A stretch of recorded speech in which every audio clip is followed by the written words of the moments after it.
2 microphones. There's no shutting me up today.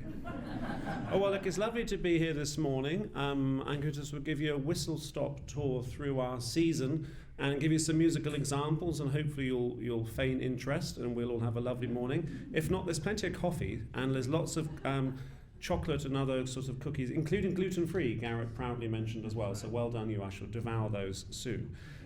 This is a really amazing time. So we've been through Mozart's life. We're now in year 5 of 6, and I found this a really extraordinary journey because it is not always what you think. You'd think that the life is absolutely paralleled in the music, and of course it's not. Sometimes during the happiest times, composers write the saddest music, and other times it correlates perfectly well. And so this season, we're now at year 5 of 6. It's roughly the years 1786 until 1789. So around the age of 30 up until the age of 33. The next year we'll have his final couple of years leading up to, of course, his premature death, age 35. But in these years, Icarus has flown as high as he can potentially. 1786 is generally regarded as his finest year.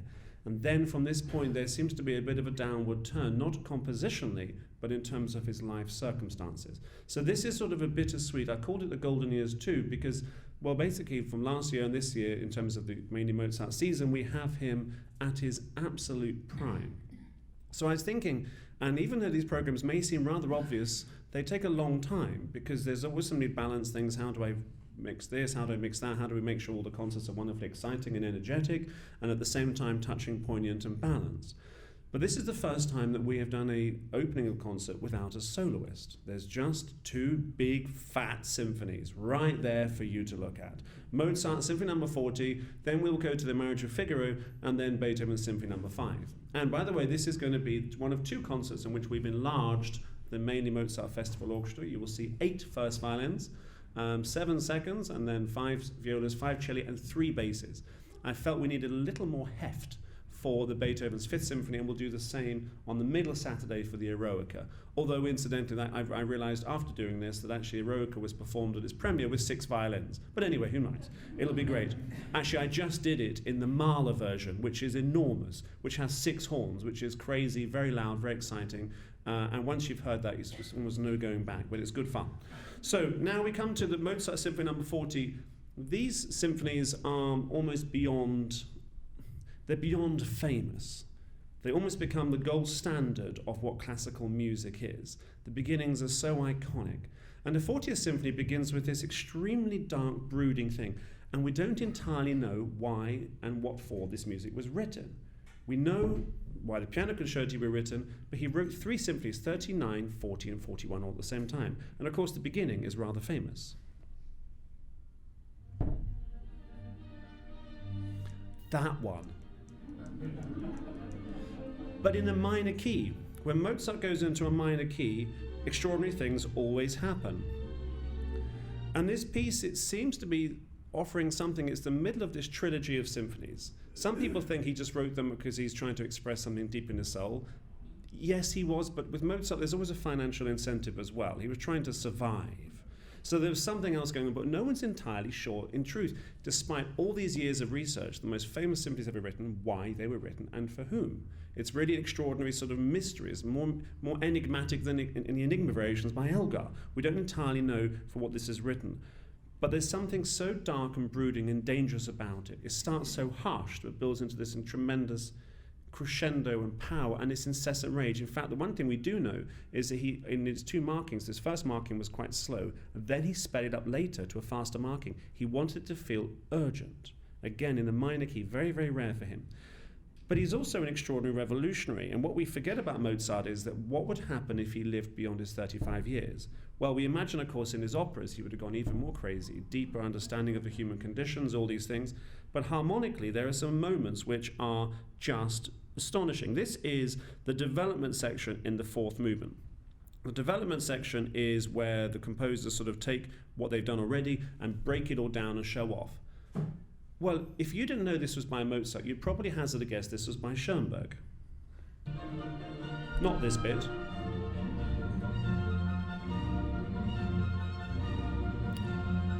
From here,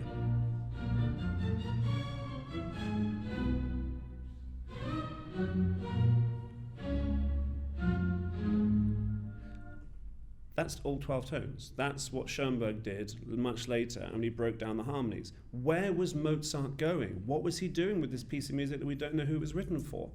It's absolutely revolutionary. No one had heard anything like this. The symphony until this point was always deemed to be something that you should be able to sight read, extremely easy, very comfortable, and not too difficult for anybody, kind of background music.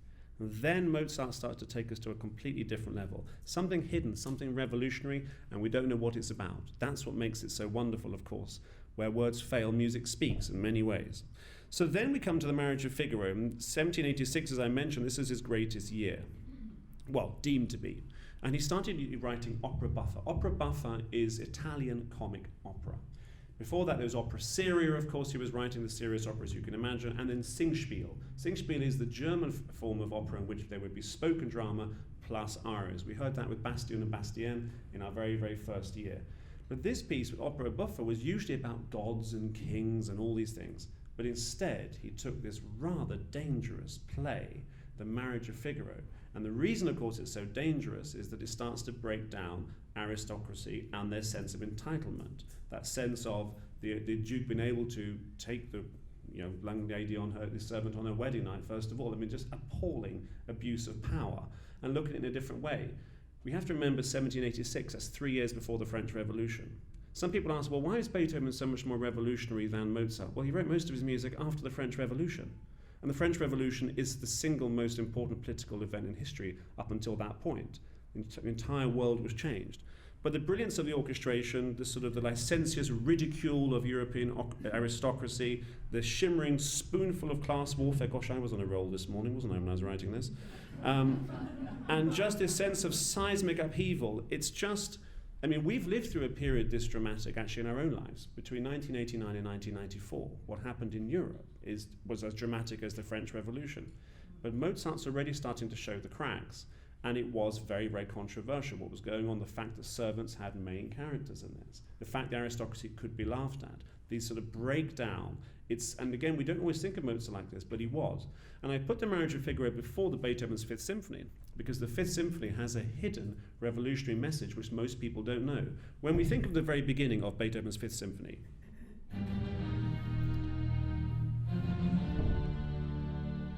sort of like Mona Lisa, isn't it? It's kind of beyond music. It's so famous. What does it mean? It means V for victory. In Morse code, that means ba-ba-ba-bam is the sign for V for victory. And what else? It means fate knocking at the door. He's going to be deaf. Surely it's about that. Well, no. And John Eliot Gardiner discovered a brilliant subtext to this, which I shall share a little bit with you on it. I recently did a lecture about an hour on this piece, so I carry on, just start to wave the white flag. I'll try to be gentle on you. The opening of these notes is actually taken from Cherubini's Hymn to Pantheon, and the words are Nous jouerons tous le fer en main. Any French speakers amongst you will know, apart from my appalling accent, that means we all stand with iron in hand. And it's a revolutionary clarion cry. Now, this piece was written in 1808, quite a long time after the 1789 revolution. So why is he bringing this up again? Well, for Beethoven, he felt that the ideals of the French Revolution, which happened when he was 19 in Bonn University, so he was absolutely influenced by it, as were all the students.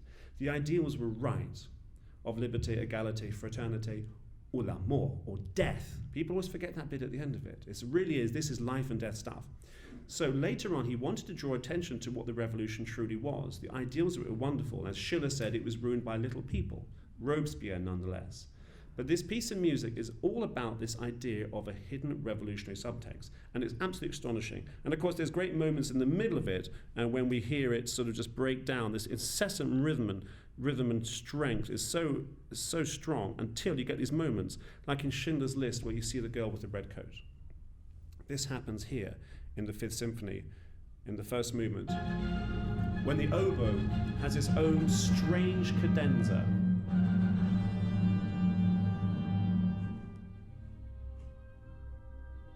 Can you hear it? Suddenly, time stands still, and we draw attention to the individual. And that's what he does better than anybody else. It's not just about the humanity. What is the effect on the one person? And then we go again. And off we go again. And this piece is full of these revolutionary things going on. In fact, in the last movement, there's a moment in it, and I'll just find it for you, which is, you know this bit, which instance he brings in trombones, and he brings in the piccolo and contrabassoon. Why does he bring those instruments? The trombone represent the church, the piccolo and the contrabassoon represent the wind band, the proletariat, the normal people. So suddenly he adds all this orchestration, the revolution is for everybody. This is 1808 Beethoven, it's been gone 20 odd years ago. Why you keep going on about it? Well, because he really still believed in the ideals. And he gave some very interesting hidden subtext within it. There's a moment just here, if I can make my fingers work properly. If you listen carefully to what the cellos are doing underneath, again, a hidden message.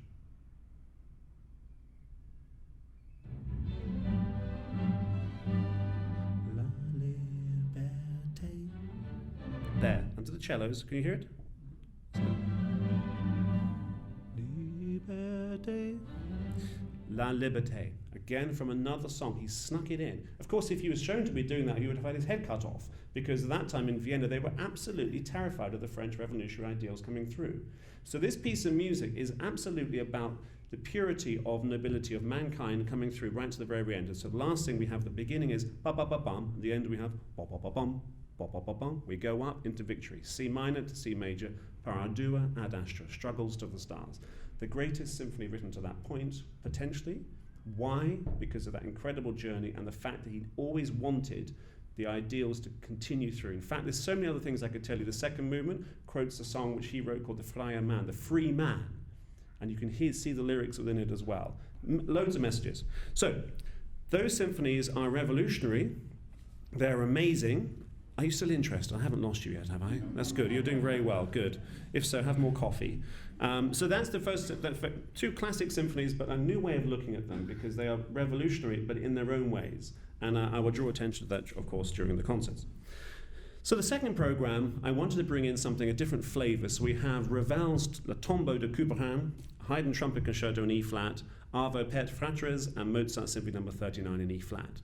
The Ravel was orchestrated exactly 100 years ago. This is a piece of music, originally in 6 movements, he wrote in 1914. And it was meant to be an affectionate look back and a homage to Couperin and the great period of French music.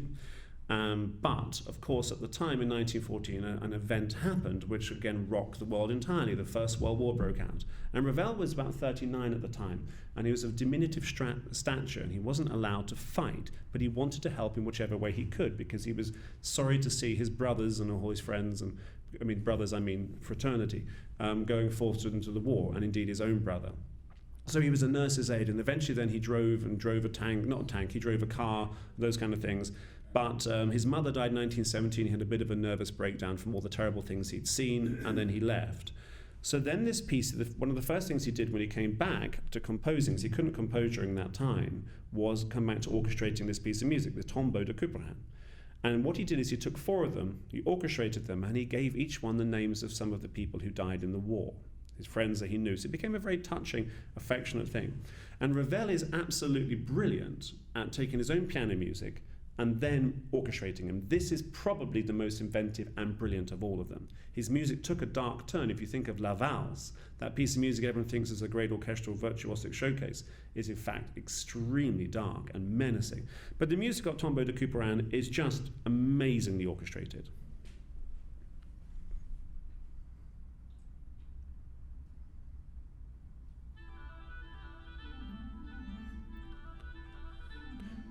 All these wonderful movements, the Prelude, there's the Violin, and the Rigaudou, the last movement is just fantastic. With our orchestra, it's going to be amazing. I can't wait. It'll be the first time I've conducted it. It's going to be great fun. I'll try not to cock it up. But it's sort of an example that this is a homage, but it's not about the war, it's about the memory of people. And how do we remember people? Do we remember them always with sadness, or do we remember them with joy? And so the personalities that he attributed to this music, of course, is the affectionate and hidden message within it.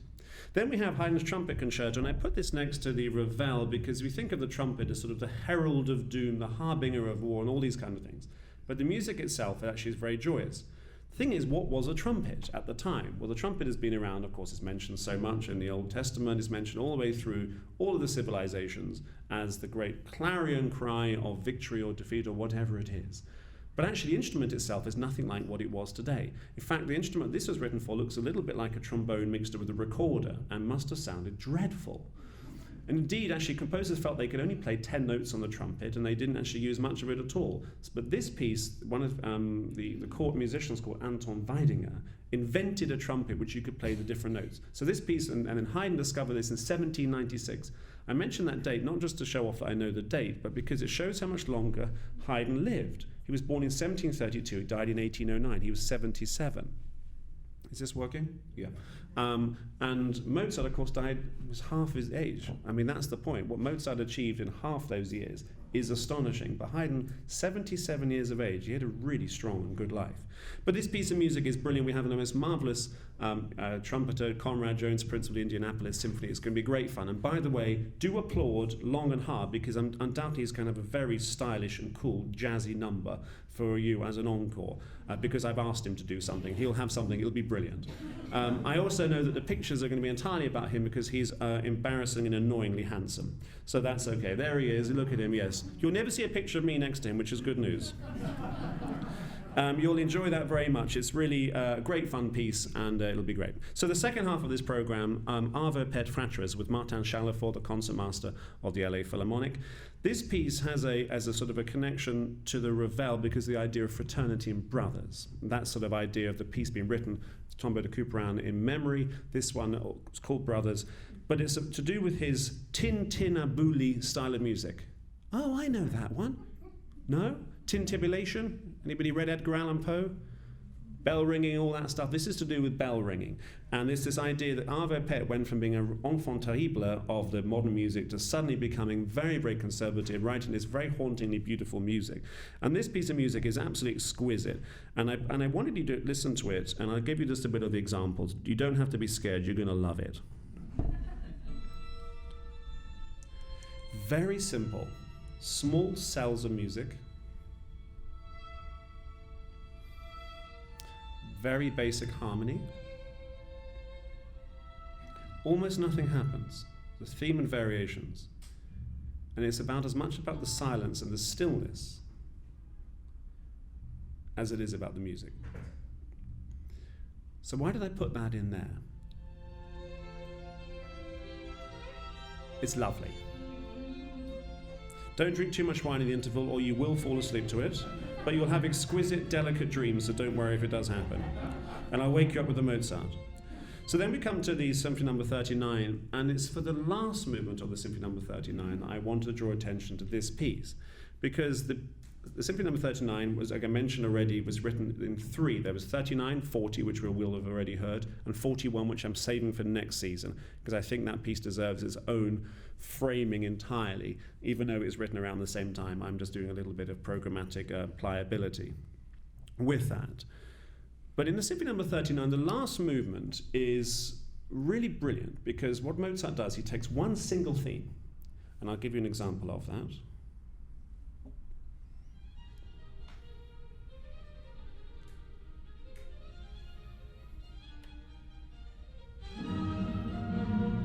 Just that. That's da-ga-dee-da-ga-da-da-da. That little theme, that little acorn, that little cell, that little strand of DNA, that tiny little thing, and he expounds into the most extraordinary movement. And that's what Haydn was so brilliant at, taking one tiny thing. And to me, there's something about the Ave Ped, which is instead of seeing the big vista of life ahead of you, you kind of look down and you notice one single plant, and you enjoy the purity of that thing. One pebble, you look at it and enjoy this thing. And what Mozart is so brilliant at, of course, is he takes the acorn of potential, which of course is the wonder of gardening, or indeed perhaps even of parenting, and helping this to blossom into its potential. And Mozart does that so exquisitely and poetically with this single theme. And the humour which he has is fantastic. Usually at the end of a big symphony, you'd finish with loads and loads of tonic dominant chords, and it would be brilliant fun, everyone stand up and cheering. But Mozart wants to show how clever he is by making this theme go to the very, very end. And I'll play you just the last 20 seconds or so.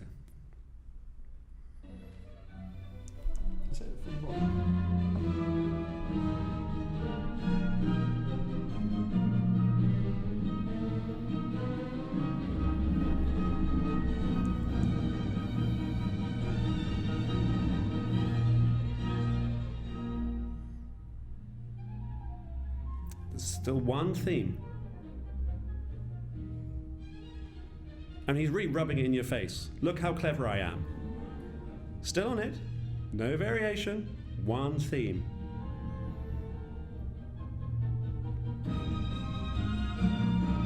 Of course, the wonderful thing that happens with his harmonies.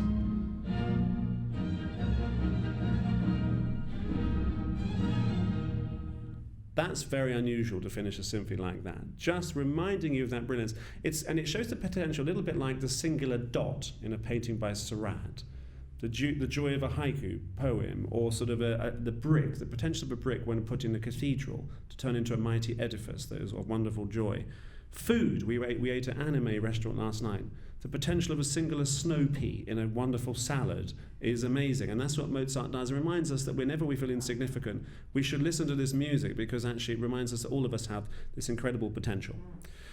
So now we come to the third concert, and we begin with some contra dances, and these are, I like the glitter. Well done, Garrett. Mozart, Beethoven contra dances, and these were music. So this is all about money. Mozart in 1787 finally got a job in the Viennese court, and he was the Kammermusikus, or the chamber musician, and his job was to write dance music for the Carnival season. Sort of musical prostitution for someone of his quality. But financial uncertainty being what it was, he wrote it. So he wrote over 100 dances for the Rieddanzsaal balls, bourgeois German dances with aristocratic minuets, but they were rather subversive dances. And I think this is an interesting notion of what the dance is, because here you have sort of the aristocratic minuets of all sorts of things, but in the carnival, because you were dressed in carnival clothes and a mask, servants were allowed to dance with the masters. And there's one of the pieces I do by Beethoven, which I'll play for you now, you'll recognize.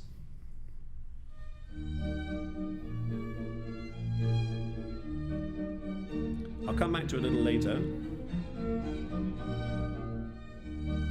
Do you recognize it? Yes. If not, pretend that you do.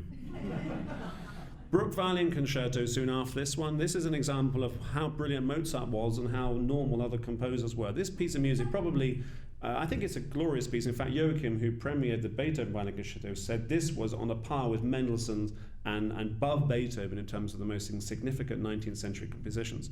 He started writing when he was 26, and it wasn't performed in its normal version or premiered until 4 years later. He did 6 versions of this incredibly simple piece. Incidentally, it's the only piece, along with the Berg Violin Concerto, which any one of you could play the opening bar. Did you know that? It's an open G string. It's very, very easy. You'll be fine with it. But there's a great example, and when we think of Bruck, we always think of this incredible lyricism, when we have Simone Lamsma, an outstanding Dutch violinist who will be coming to play with us. And she was here about 5 years ago to play the Beethoven Violin Concerto. Really tremendous musician, and we'll all enjoy that blend of lyricism and gypsy fire that you will hear in the last movement. So then we come to Beethoven Symphony No. 3, and of course there's quite a lot of Beethoven this year because he died 250 years ago, so it would be impossible not to mention him and draw attention to him. I think symphony orchestras the world over are all delighted that Beethoven died that period, because it will fill their coffers this year, because audiences always grow when there's a Beethoven series. But for us, it gives us an example to really look at him as a almost direct contemporary of Mozart.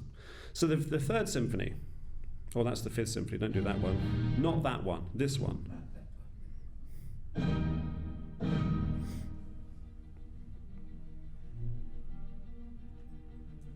So the beginning, so simple, so elegant, such strength. We know that it was originally meant to be called Bonaparte, but he was so angry when Bonaparte crowned himself emperor that he scratched it out. In fact, he scratched it out so much, he ripped through the page. He was so angry about it. But he still had this symphony. He wanted to be called a heroic symphony, or Eroica Symphony. And there's something about this piece that if you look at it in a new way, it actually really shows Beethoven's philosophies in the most perfect sense. The piece begins truly heroically with that wonderful thing. But in the middle of it, we know that this hero, whoever it is, whether it be Achilles, whether it be Bonaparte, whether it be some great hero of the past, has to go to war. And the music which he does for this is absolutely astonishing and extremely revolutionary. No one had ever heard anything like this. This is the battle scene. Swords thrusting, rhythms, and the harmony gets increasingly wild.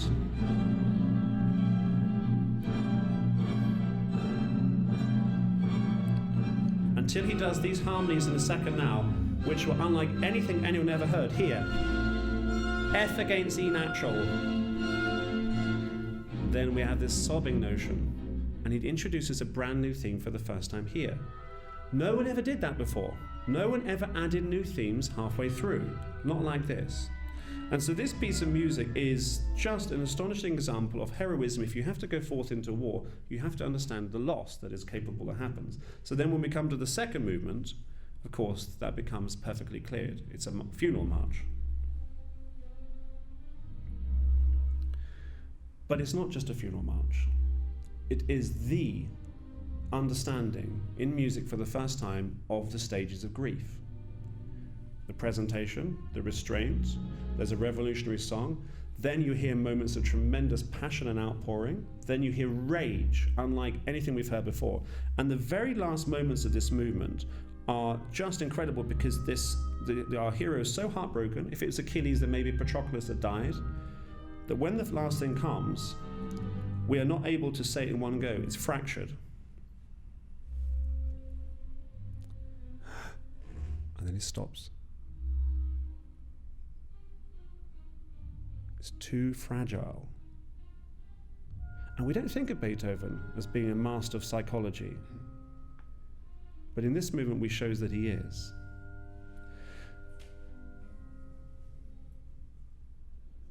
That's that stuff when you can't speak, when you're so full of grief. Absolutely incredible music. In the third movement, we begin. Someone important is about to arrive.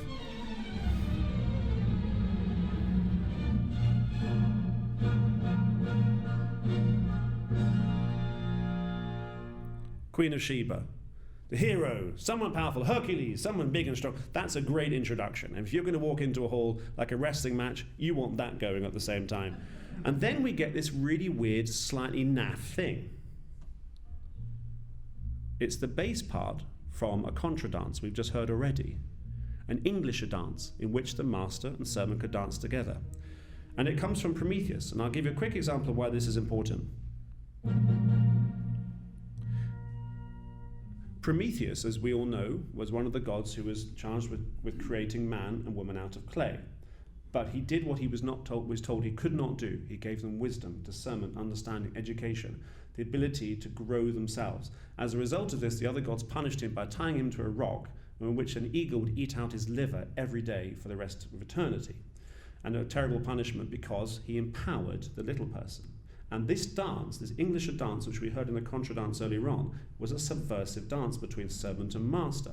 And there's a moment in which Beethoven, in the middle of this piece, gives us this sort of John Lennon quality, this idea of Arcadia and utter beauty. Imagine.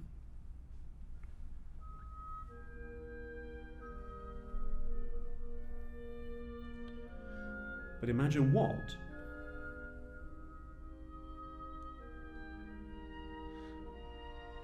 Imagine an existence where there isn't the aristocracy, and there isn't the bourgeoisie, there isn't this punitive quality of birthright, in which the people with power empower those from within, from under, give them the tools, like Prometheus did to man and woman, and then we grow. And that was the point. True heroism is not taking from people. True heroism is giving back. That's what Beethoven is talking about in this heroic symphony, and that's why it's so astonishingly powerful. I'll move forward. Now we go to the fourth concert. Glitter, jazz hands, here we go. Mozart, Overture to Don Giovanni. Maybe the greatest opera ever composed? Who knows? One of them for sure. I mean, it's the most dangerous and politically sort of uncomfortable thing to talk about in many ways, because we like the bad guy, the quintessential rake whose behavior is utterly appalling and morally bankrupt in every possible way. But at the end of his life, when the commentatorist whips him down to hell, of course, the world seems rather boring without it. Shakespeare was so brilliant at this capacity of showing two sides of one great hero, with Macbeth or with Hamlet. And you sort of have this sense of, the Mona Lisa, is it tragedy, is it comedy? Dante with his Divine Comedy as well. This brilliance of showing both sides of the same thing, and Mozart is so incredible at it. And the music, we're so used to it, we forget what is going on in the music. It's just incredible. It just... Within just a few notes, you're dragged into hell.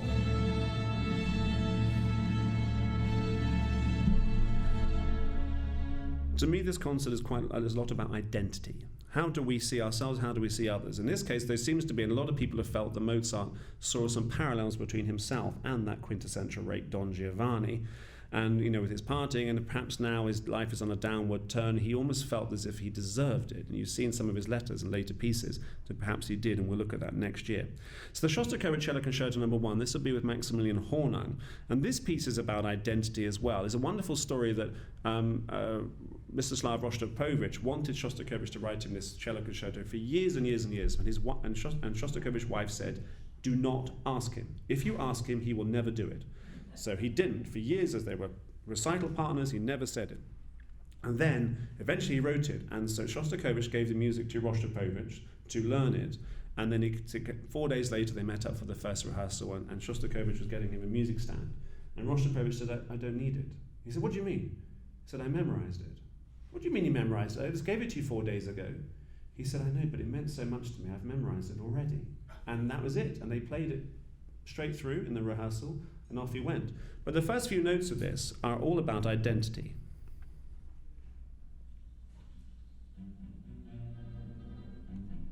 Sorry, it's not particularly loud.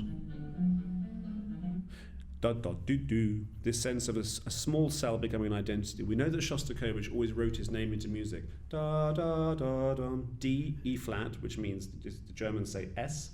C, and H is a German word for B natural.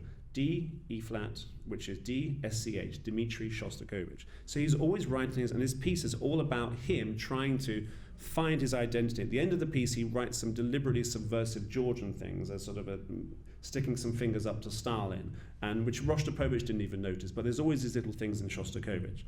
So with identity, when we think of Mozart, of course, this is what people usually think of. Poor Mozart. But I had to put it in, because it is the most famous piece that he wrote, whether he liked it or not. No one knows why he wrote it, undoubtedly to earn some money, and he probably whisked it off in about 5 minutes. Originally there were meant to be 5 movements, one of them got lost, which is a terrible shame. But this is an example of how do we see Mozart? Do we see him as the man who's capable of really showing the true power of Don Giovanni, or do we see him as chocolate balls in a glass cage that his father always wanted him to be seen, a giggling schoolboy making naughty toilet jokes from the film Amadeus? All depends, but that's the way he's usually seen, as just this perfect golden child who could do whatever he wanted, never had to worry about anything in life. Of course, by this stage, we know he'd already lost 4 children, and we know that she suffered a huge amount and lived more in his 35 years than most people lived in their entire life. But it does challenge our perception to think about this is what the world thinks of as Mozart. If you look at any sort of old comedy scene, shows sophistication. Eine kleine Nachtmusik. In fact, I think they even do it in Trading Places, which is a good film. Do you know that film, Trading Places? Yes, okay, good, just checking. So Mendelssohn's Italian Symphony. This is the last piece on this program, and this ties the Italian theme, of course, of Don Giovanni. And really Mendelssohn is almost a parallel to Mozart. Both were equal geniuses in what they did. They were both born with incredible gifts. Mendelssohn had the silver spoon. In fact, one of his mentors was no less than Goethe. That's not a bad pal to have, even if he's 70 years older than you. And around this time he died, so people think the second movement may have been written as a sort of a homage to him. But this piece of music was about his travels to Italy, and it just has the most glorious, no matter what you're feeling, if you hear this music, you will feel better. It's true, isn't it? Straight away, the capacity of music just to lift you elegantly out of whatever funk you may find yourself in. Third movement's perfectly Mozartian, second movement, incredible depth, but the last movement's the one I love, and just to hear the Festival Orchestra play this Saltarella. This is really fast, by the way. My alma mater, London Symphony with John Eliot Gardiner. It's really fast. So this is a Tarantella. Do you know what a Tarantella is? That is a dance in which how would you be if you were bitten by a tarantula spider? Or the dance in which you tried to avoid being bitten by a tarantula spider. Either way, absolute orchestral virtuosity can be great fun. All right, then we come to our last concert, and I brought a piece of music in which I know they've not played before. Quite a few this season we haven't. In fact, the 5th or the 3rd have never been played by the mainly Mozart Festival Orchestra of Beethovens. Dances of Galanta. This piece was basically recruitment music by Kodály. Kodály was a great Hungarian nationalist, along with Bartók, who travelled around all the villages collecting their folk songs, because they knew that as the onset of industrialization went through, this entire language would be lost. So they went around almost like a philatelist catching a butterfly. They wrote down all this wonderful folk music. And this is one of his most famous pieces. And it's just glorious. And I'm just so excited to hear this with the Festival Orchestra. It has glorious, beautiful melodies. Here's a lovely one for you.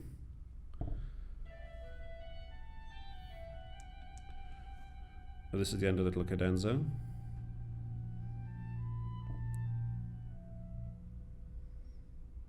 Plonk, plonk. Here.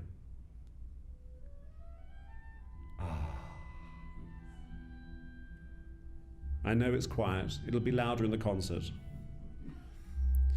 So this movement is music called Verbunkos, which is recruitment music. So what happened was these musicians would go into the villages, play this powerful nationalist music, and try and get people to join the army to go to war.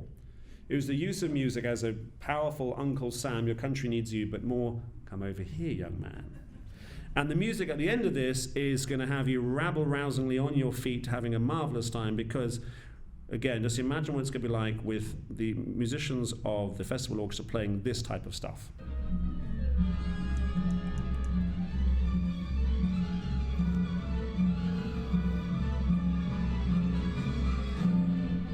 It's such fun to conduct.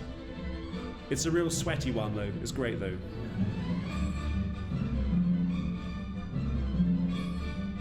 And they can do it so fast. I may put my foot down at that point.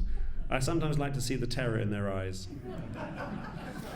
So last season, as you remember, we had 4 piano concerti. I really wanted to sort of show that really the best way to understand Mozart is with this piano concerti. Obviously, for this season, I felt we needed to balance it, not quite so many. But I did put in, thank you, the glitter is always off-putting. The Mozart, the Concerto number 24, K491, which is one of the few he wrote in the minor key. If we think about the concerti we'd already heard, the one just before this is the A major. Then before that we have the E flat that we finished with Anne-Marie McDermott last year, and there's the D minor that we heard with Konrad Tau as well, so always so brilliantly performed by a soloist. Dejan Lazic has been with us before. He played the Haydn Concerto, a marvelous Croatian pianist and a brilliant interpreter and composer of classical music as well. This piece is all in the minor key. For Mozart, that is extremely unusual for a piano concerto. There's a strange brooding quality to this that is a sort of a despairing sentiment. Someone described it as having a strange gravity.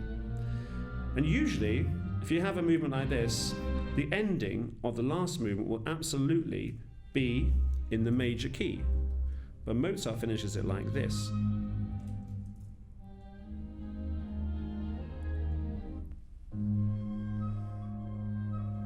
It's meant to be like a hunt, something positive. But he doesn't smile. It just keeps going. It's sort of Don Giovanni-esque. Bum.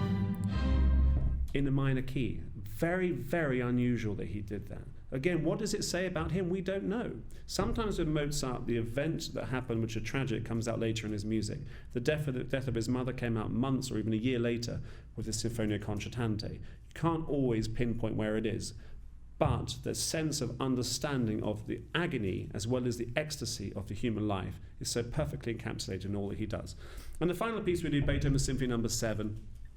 I wanted to put this with the Kodai because the Kodai is known as a piece which is to entice you into war. But the Beethoven was written as a memorial to all those who died in war. He said, "We are moved by nothing but pure patriotism and the joyful sacrifice of powers for those who have sacrificed so much for us."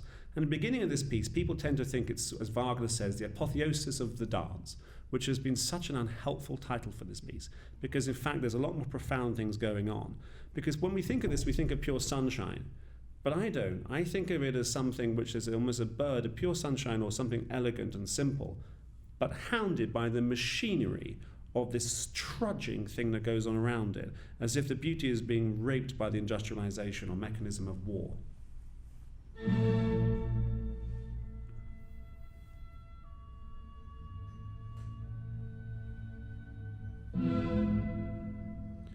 And when the sort of very mechanical scales come in,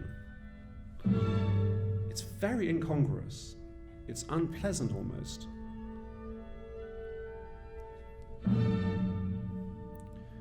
And I think we tend to patronize the composers. And that's why it's so important to understand when and where they wrote this. Because here, this little scale, this is not light-hearted music. This is something being held back. Of course, there's moments of exquisite joy and wonder and beauty. The second movement we all know so very well. And then the last movement, there's just this great party. But even in the great party, at the very end, and I'll just play you just the last little bit. This is the last thing I'll say. Listen to it from here. The basses. It's like Jaws, and it drags you and holds you, and like a vice, and you're desperately trying to go into joy, and it pulls you back, pulls you back. He's going to stop any second. No, he keeps going. This darkness never leaves. Still there, keeps going. Not going to go yet, keeps going. And you feel like you can't breathe in the music. He's still got it. Can you hear it at the bottom? Still going. Wait for it. Oh, at last he lets you go, and from here it's pure joy. But the piece is absolutely about war as well.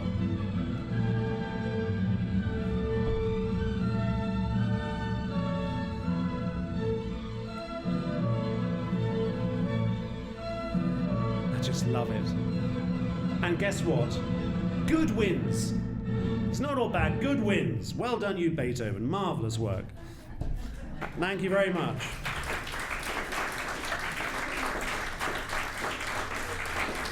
Thank you. As well as our marvellous music that we have, of course, we have a fantastic chamber players series, which we will have the Soldier's Tale by Stravinsky. We'll also have another concert, which will be Mozart C Major Quintet, paired with Prometheus Quintet, the Trapeze, which is for violin, viola, oboe, clarinet, and bass. And then in our final chamber music players concert, we will have the Mozart G Minor Quintet with Dvorak Wind Serenade. So there's some absolute pearls. And now this season, unlike any other one before, we will be asking the musicians to curate their own overture chamber music concerts based upon the programs that we will give them. So we shall see what they will come up with. Lots of chamber music pieces I have never heard of. But are there any questions, anything you'd like to ask a conductor? Yes, I have stopped, if that's what you're going to ask. You are free to go if you wish. It will not be socially awkward, but if you would like to ask any questions to me, you're most welcome. Peggy. It's not a question, but I think everyone should hear what you told me last competition about Mendelssohn's third movement of the Fifth Reformation Symphony. Yes, this is the Reformation Symphony, which we performed in the first concert, I think it was last season. There's this incredible thing where the flute represents Martin Luther. And then, as a result of it, beforehand, he's using the music to show the merging of the Christian and Jewish churches. So he puts in this music from the synagogue paired with the Christian. And actually, then his music is meant to show us that humanity can be united in one form, which is tolerance and beauty, which I think nowadays we seem to need more than ever before. And that's why this music is not just music of the past. It is absolutely present and capable of helping us to see what we should be doing. It is, as I mentioned before, sometimes a mirror to understand ourselves, but absolutely a lamp for a community of how we can work together. And that is a great one. So thank you for that question. Yes, Pat. Do you tend to play the same program in Florida that you're playing here? No. No, in Florida I do crazy programs like The Rite of Spring, followed by Beethoven 5 in the Mahler version, then followed by Scriabin Poem of Ecstasy.